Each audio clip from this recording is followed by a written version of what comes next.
ஆழ்கடலுக்குள் தியானம் செய்து கொண்டிருக்கும் சிவபெருமான்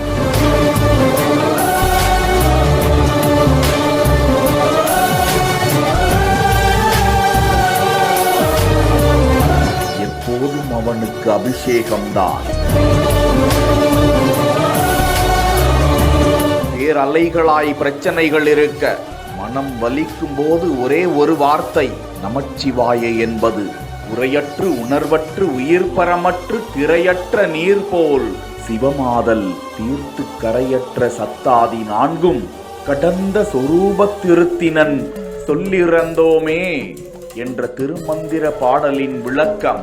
சிவபெருமான் நம்மை ஆட்கொண்ட நிலையில் பேச்சின்றி போனது, உணர்வற்று போனது, உயிர் சிவனோடு வேறுபாடு அற்று ஒன்றி போனது, கடலும் அலையும் வேறு இல்லை என்பது போன்ற நிலை உண்டானது.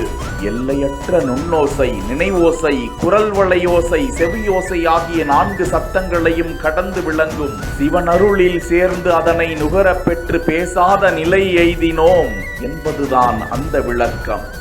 எத்தனை பிறவிகள் என கழித்தாலும் அத்தனையிலும் உனை வணங்கவே என்னை அருள் புரிவாயாக என ஏராளமான கருத்துக்கள் பகிரப்பட்டு வருகின்றன. கனவு கதை என்கிற இன்ஸ்டா பக்கத்தில் இது குறித்த அனிமேஷன் காட்சி வெளியிடப்பட வைரலாகி வருகிறது.